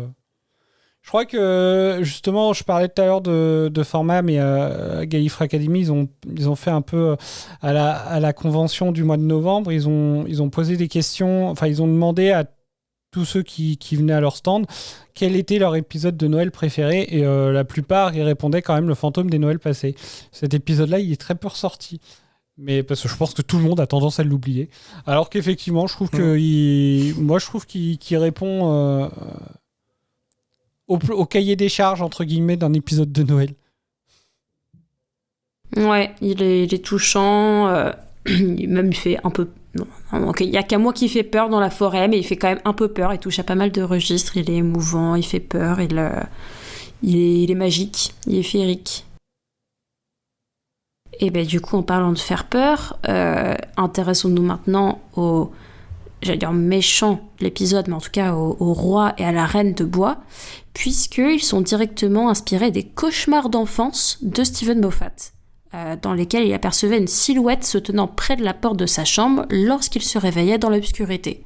Voilà, donc le roi et la reine de bois, c'est vraiment des terreurs nocturnes. Ah, c'est marrant ça, parce que, mais il n'y avait pas une anecdote un peu similaire sur justement l'épisode Terreur Nocturne. Je me souviens plus. Mais parce que justement... Bah si, ça me dit quelque chose, ouais. C'est vrai que ça fait penser aussi quand même. Donc Steven Moffat, il est d'accord avec moi, ça fait peur. Oui, du coup, au final... Et bah, du coup, l'anecdote suivante a été quand même piquée par Cédric. Bah si, Cédric, t'as piqué une anecdote. En tout cas, elle était notée. Et tu l'as dite. Ah bah oui, mais celle-là, oui, je vous ai... mais parce qu'elle l'avait... comme c'est Adèle qui l'avait ajoutée. C'est vrai, elle l'a rajoutée au dernier moment, oui. Donc ça compte pas. C'est pour ça que donc c'était sur Bill Bailey avec sa version. C'est pour ça que j'ai pris... Du coup... Je la mettrai en post générique, la version complète de musique. Pour ce que tu disais, Cédric, effectivement, dans l'épisode de Terreur Nocturne, c'est Mark Gatiss. Ça lui est venu lorsqu'il s'est aperçu que la peur enfantine des poupées n'avait jamais été utilisée dans Doctor Who. Ah bah voilà. Donc c'est pas forcément un cauchemar que lui a pu faire, mais c'était des poupées en bois italiennes. Ah oui, c'était de Mark Gatiss en plus. C'est une terreur que enfantine, les poupées. Ça vous fait pas peur, vous? Bah on les revoit dans le complexe d'Ivan en plus. Enfin, c'est marionnettes dans le complexe d'Ivan. Ouais, oui. Catégorie suivante. On les a déjà vus ou entendus avant. Bon, on l'a déjà évoqué. Bah oui, mais il y a d'autres personnes. On aurait pu mettre cette anecdote là-dedans. Et oui, on aurait pu mieux l'arranger. C'est la faute d'Adèle. Du coup, je ne sais pas comment on prononce, mais Arabella Ware, qui joue Byllis la soldate, a déjà joué, entre guillemets, dans Doctor Who, parce qu'elle a joué une incarnation alternative et alcoolique du 3e Docteur dans l'audio Exile. Voilà, pour ceux qui écoutent les audios. Une incarnation alternative et alcoolique. C'est horrible. Moi, c'est la dernière qui m'a fait rire quand je l'ai lu tout à l'heure. Juste à cause de ce qu'il y a entre parenthèses. Bah vas-y si tu veux. Spencer Wilding, entre parenthèses, qui joue le tronc d'arbre masculin, a également joué le Minotaure dans le Complexe divin. Ah, il a des beaux rôles. Bah, c'est souvent les mêmes acteurs hein, qui jouent les monstres ou les... Parce que comme je l'ai dit, hein, celui qui joue la reine, c'en est un qui est assez souvent... Attendez, j'essaye de retrouver l'épisode. Paul Casey. Il est assez souvent quand même... je crois que c'est souvent lui qui joue les Cybermen. Enfin, voilà quoi. Attendez, si je regarde bien, si je ne me trompe pas. Rôle joué dans Doctor Who. Alors, voilà, dans Doctor Who, donc celui qui joue... où il est ils l'ont même pas mis là-dedans. C'est marrant, ça. Ouais, c'est drôle. C'est pas sur sa propre fiche Wikipédia. Pourtant, dans l'épisode, il est fiché... Bon, alors, j'espère que je dis pas de conneries, du coup. Parce que sur Wikipédia, c'est indiqué que c'est lui qui joue donc la reine de la forêt. Mais Paul Casey, en fait, sinon, il a déjà joué dans l'épisode Rose, c'est lui qui jouait un automne. Dans La fin du monde, c'est lui qui jouait déjà un arbre, du coup, Lutte de la forêt de Chem. Dans L'Humanité en péril, il joue un Slightins. Dans Le Grand Méchant Loup, c'est lui qui fait Android. Dans Le Grand Méchant Loup, toujours, il fait Triné et Susanna, donc celles qui font les Playmobil, là. Dans La Cheminée des temps, c'est lui l'homme horloge. Oh, l'homme horloge... Ouais, si, enfin voilà. L'homme horloge, c'est quoi C'est déjà, souvent lui qui fait les Hoods. C'est lui qui a fait les robots Père Noël. Il a fait les Judoun. Il a fait les cochons esclaves. Il a fait les autres dans les croisières autour de la Terre. C'est le mec qui a joué dans le plus d'épisodes de Doctor Who, limite. Il a fait les Père Noël robots, c'est bon, j'adore. C'est mon héros. Il a joué un Hat, Planète Morte, il jouait... C'est quoi Sorvin dans Planète Morte? Ah, ça doit être les mouches.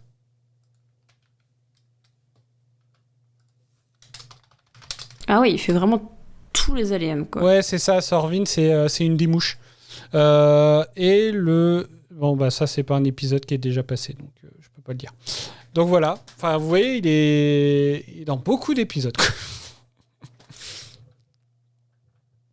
C'est pas mal. En vrai, c'est cool à mettre dans ta fiche Wikipédia, quoi. Ben ouais, non, franchement, je sais plus c'est quoi le wax. Extraterrestre assez stupide et plutôt laid, le docteur est... Ah oui, le wax, c'est dans Linda, en fait, il joue aussi l'extraterrestre que le docteur et Rose, ils poursuivent au début de l'épisode, vous savez, dans la scène un peu Scooby-Doo, là. Donc, voilà. En fait, il est vraiment partout, ce mec. C'est un truc de fou. En fait, dès qu'il y a un costume, il y a 80% de chances que ce soit lui qui soit dessous, quoi. C'est fou, hein.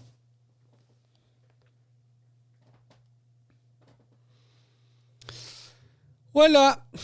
Bon, bah merci à vous. Merci. Merci. Bon alors, votre état d'esprit sur cette intersaison.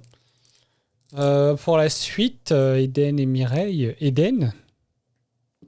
Bon, moi, mon état d'esprit ne change pas trop. Hein. J'ai toujours hâte de voir la suite. Je suis trop contente de voir cette série.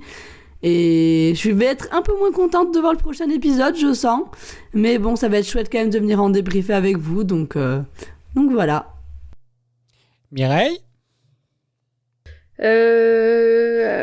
Pareil qu'Eden sur le prochain épisode.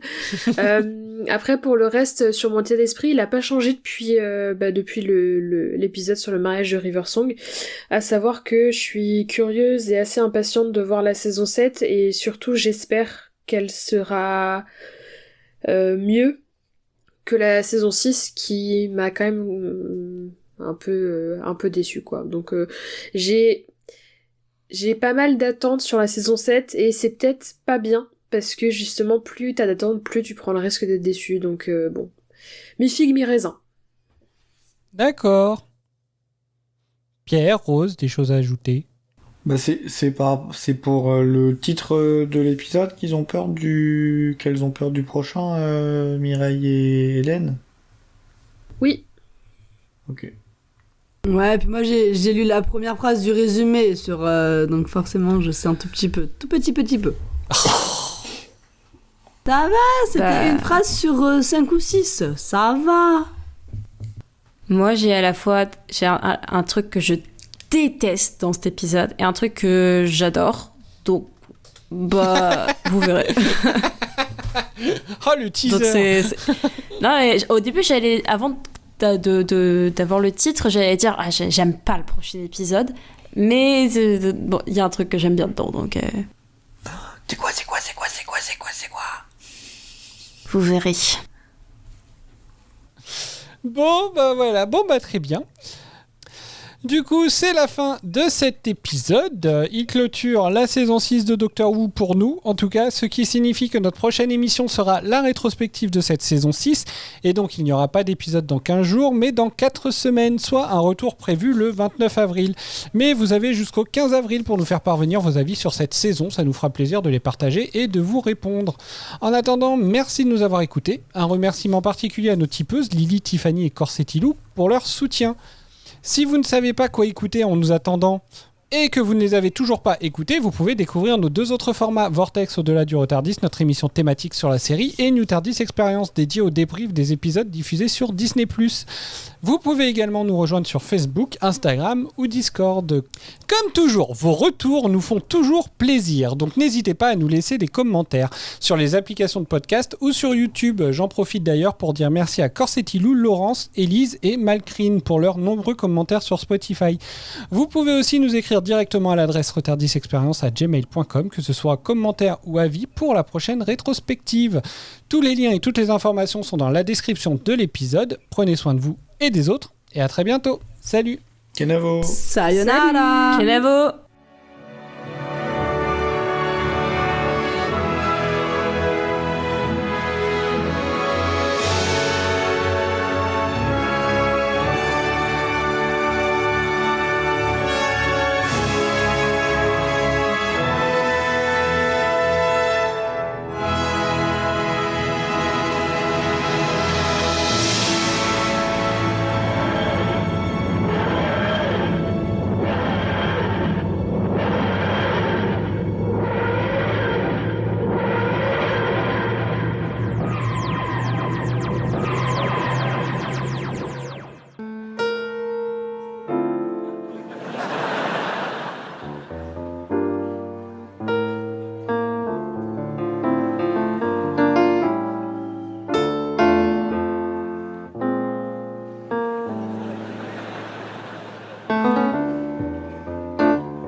C'est lui, Docteur Qui.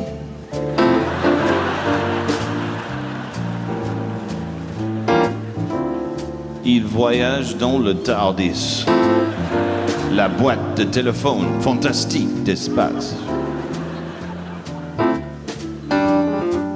L'intérieur est beaucoup plus grand que l'extérieur. Et ça, c'est le mystère du Docteur Qui.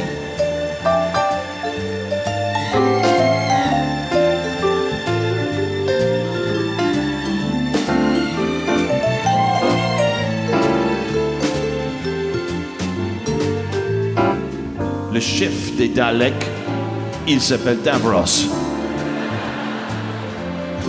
Il veut contrôler l'univers. Tout le monde, il veut contrôler. Il ne contrôle l'univers jamais. Avec les Daleks, le docteur est supérieur. Il rit. Je suis Docteur Qui.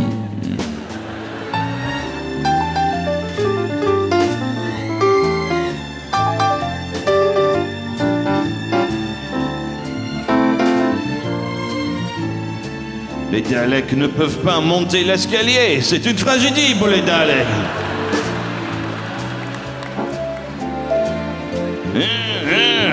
Zut alors.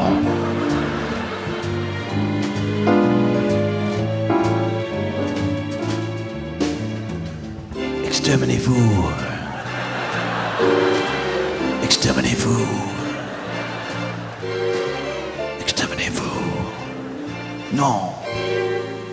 Tu ne peux pas parce que je suis